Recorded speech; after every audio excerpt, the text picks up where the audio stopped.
তো hello student, তো আজকের এই ভিডিওতে আমরা আলোচনা করব ক্লাস 9-এর সেকেন্ড চ্যাপ্টার খাই খাই পাঠের কিছু গুরুত্বপূর্ণ কোয়েশ্চেন আনসার। তাই ভিডিওটি শেষ পর্যন্ত দেখবে, স্কিপ না করে। এখান থেকেই কিন্তু পরীক্ষায় কোয়েশ্চেন আনসার আসবে। তো স্টুডেন্ট, প্রথমে আছে শর্ট কোয়েশ্চেন।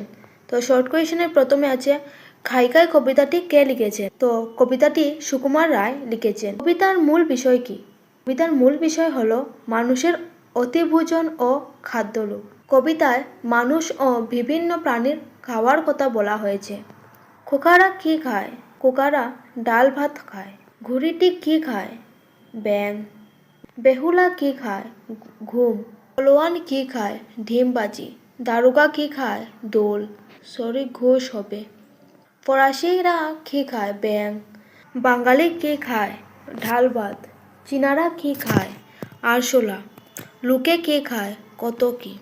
নেক্সট আছে নুন খাই গুণ গাই, অর্থ কী? এটির অর্থ হলো উপকার পেলে কৃতজ্ঞ থাকা। বিষম খাওয়া বলতে কী বোঝায়? অতিরিক্ত বা অস্বাস্থ্যকর খাবার খাওয়া। মাথা খাও অর্থের অর্থ কী? ওটা হলো বিরক্ত করা। কবিতায় ব্যবহৃত একটি প্রবাদ লেখো। নুন খাই গুণ গাই। কবিতার ভাষা কেমন? সহজ, রসাত্মক ও ব্যঙ্গাত্মক। কবি কিসের সমালোচনা করেছেন? মানুষের লোভ ও খাদ্যাভ্যাসের। কবিতাটি কী ধরনের কবিতা? ব্যঙ্গধর্মী কবিতা। কবিতায় শিক্ষা কী? সংযম ও সচেতন খাদ্যাভ্যাস। তো এখন আমরা লং কোয়েশ্চেনগুলো দেখে নেব। তো প্রথমে আছে খাই খাই কবিতার মূল ভাব আলোচনা করো। তো খাই খাই কবিতার কবি মানুষের সীমাহীন খাদ্যলোভ ও অতিভোজনের প্রবণতাকে ব্যঙ্গের মাধ্যমে তুলে ধরেছেন। মানুষ শুধু প্রয়োজনের জন্য নয়, লোভের বশে অপ্রয়োজনীয় খাবারও খায়। কবি মজার ছলে সমাজের এই দোষটি তুলে ধরেছে, সংযমনী জীবনযাপনের শিক্ষা দিয়েছে।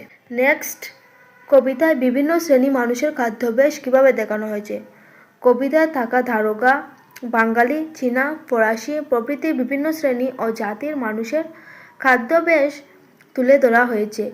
এর মাধ্যমে কবি সমাজের বৈচিত্র্য ও খাদ্য সংস্কৃতিকে ব্যঙ্গাত্মকভাবে প্রকাশ করেছেন। নেক্সট আছে খাই খাই কবিতাটি ব্যঙ্গধর্মী কেন?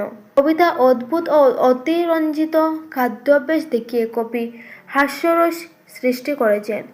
এই হাসির আড়ালে রয়েছে মানুষের লোভ ও অসচেতনতার সমালোচনা। তাই কবিতাটি ব্যঙ্গধর্মী। নেক্সট আছে কবিতায় প্রাণীদের উল্লেখের উদ্দেশ্য কী? প্রাণীদের খাওয়ার কথা উল্লেখ করে কবি মানুষের সঙ্গে তুলনা করেছে। এতে মানুষের অস্বাভাবিক খাদ্যলোভ আরও স্পষ্টভাবে ধরা পড়ে। কবিতার ভাষা ও শৈলী সম্পর্কে লেখো। কবিতার ভাষা সহজ, কথ্য ও রসাত্মক। শব্দচয়ন ও পছন্দ পাঠককে আকর্ষণ করে এবং ব্যঙ্গকে আরও তীক্ষ্ণ করে তোলে। নুন খাই গুণ গাই প্রবাদটির তাৎপর্য লেখো। এই প্রবাদটির অর্থ হলো কারো উপকার পেলে তার প্রতি কৃতজ্ঞ থাকা। কবিতায় এই সামাজিক আচরণের শিক্ষা দেয়। কবিতায় সামাজিক শিক্ষার দিকটি লেখো। কবিতাটি মানুষের সংযমী হতে, অযথা লোভ না করে এবং সুস্থ খাদ্যাভ্যাস গড়ে তুলতে শিক্ষা দেয়। কবিতায় হাস্যরস কিভাবে সৃষ্টি হয়েছে? অস্বাভাবিক খাদ্যাভ্যাস, অতিরঞ্জিত বর্ণনা ও মজার শব্দ চয়নের মাধ্যমে কবি হাস্যরসের সৃষ্টি করেছেন। কবিতাটি আজও প্রাসঙ্গিক কেন? আজও মানুষের অতিভোজন ও অস্বাস্থ্যকর খাদ্যাভ্যাসের অভ্যস্ত, তাই কবিতার বক্তব্য আজও সমান প্রাসঙ্গিক। খাই খাই কবিতার গুরুত্ব লেখো। এই কবিতাটি আমাদের সমাজের বাস্তব দোষগুলোই সহজ ভাষায় তুলে ধরে। পরীক্ষার দিক থেকেও এটি অত্যন্ত গুরুত্বপূর্ণ। ওকে, তো এখন আমরা ব্যাখ্যাগুলো দেখে নেব। নুন খাই গুণ গাই ব্যাখ্যা করো। তো নুন খাই গুণ গাই একটি প্রচলিত বাংলা প্রবাদ।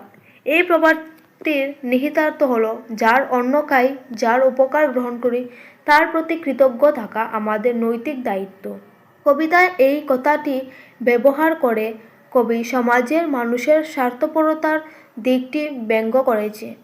অনেক সময় মানুষ অন্যের উপকার গ্রহণ করেও তার গুণ স্বীকার করে না, বরং সুযোগ পেলেই সমালোচনা করে। কবি এই প্রবাদের মাধ্যমে মানুষের উচিত আচরণ কী হওয়া উচিত তা বুঝিয়েছেন। অর্থাৎ উপকার গ্রহণ করলে সেই ব্যক্তির গুণ স্বীকার করা এবং সম্মান দেখানোই মানবিকতা। বিষম খাওয়া ব্যাখ্যা করো। বিষম খাওয়া বলতে বোঝানো হয়েছে প্রয়োজনের তুলনায় অতিরিক্ত ও অস্বাস্থ্যকর খাবার গ্রহণ করা। খাই খাই কবিতায় কবি মানুষের অতিভোজনের প্রবণতাকে ব্যঙ্গাত্মকভাবে তুলে ধরেছে। মানুষ শুধু ক্ষুধার জন্য নয়, লোভের কারণেও খাবার খায়। এই অভ্যাস শরীর ও মন উভয়ের জন্যই ক্ষতিকর। কবি একতার মাধ্যমে আমাদের সংযমী হতে শেখান এবং সচেতন খাদ্যাভ্যাস গড়ে তোলার পরামর্শ দেন। অতিরিক্ত খাওয়া যে শেষ পর্যন্ত ক্ষতির কারণ হয়, সেটাই এখানে বোঝানো হয়েছে। নেক্সট আছে মাথা খাও ব্যাখ্যা করো। তো মাথা খাও কথাটির অতিরিক্ত অর্থ মাথা খাওয়ানো। এর নিহিতার্থ হলো কাউকে অতিরিক্ত বিরক্ত করা বা অযথা জ্বালাতন করা। কবিতায় এই কথাটি রসিকতার সঙ্গে ব্যবহার করা হয়েছে। মানুষ যেমন অতিরিক্ত খাবার খায়, তেমনি কখনো কখনো কথাবার্তা বা আচরণের মাধ্যমে অন্যের মাথা খায়। কবি এই শব্দচয়নের মাধ্যমে হাস্যরস সৃষ্টি করেছেন এবং সমাজের বিরক্তিকর আচরণকে ব্যঙ্গ করেছেন। নেক্সট আছে দিন আনে দিন খায়। তো এটির নিহিতার্থ বা ব্যাখ্যা হলো, দিন আনে দিন খায় বলতে বোঝানো হয়েছে এমন মানুষের জীবনযাপন যারা প্রতিদিন কাজ করে যা উপার্জন করে তা দিয়েই সেই দিনের সংসার চালায়, তাদের কোনো সঞ্চয় নেই।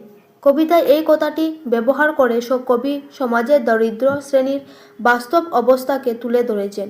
এর মাধ্যমে সমাজের অর্থনৈতিক বৈষম্য প্রকাশ পেয়েছে। একদিকে কিছু মানুষ অতিভোজন করে, অন্যদিকে কেউ দিন এনে দিনকে জীবন চালায়। এই বিপরীতেই কবি দেখাতে চেয়েছেন। খাই খাই, এটি আমাদের লাস্ট কোয়েশ্চেন। তো এতে আছে খাই খাই শব্দটি মানুষের চিরন্তন লোভের প্রতীক। এই কবিতায় খাই খাই শুধু খাবারের প্রতি আকর্ষণ বোঝায় না, বরং তাদের সীমাহীন ভোগের মানসিকতাকে প্রকাশ করে। মানুষ সবসময় আরও বেশি চায়, খাবার, সম্পদ, ভোগ। কবি এই কথাটি শব্দের মাধ্যমে মানুষের অতৃপ্ত মনোভাবকে ব্যঙ্গ করেছেন। কবিতার শিরোনামই মূল বক্তব্যকে স্পষ্ট করে দেয়, মানুষের লোভ কখনো শেষ হয় না। তো স্টুডেন্ট, আজকের ভিডিওটি আমরা এখানেই শেষ করছি। যদি ভিডিওটি ভালো লেগে থাকে তাহলে অবশ্যই লাইক করো এবং চ্যানেলটি সাবস্ক্রাইব করে, যাতে আগামী ক্লাসের ভিডিওগুলো তোমরা সহজেই পেতে পারো। খুব শীঘ্রই আবার নতুন অধ্যায় নিয়ে ফিরে আসবো।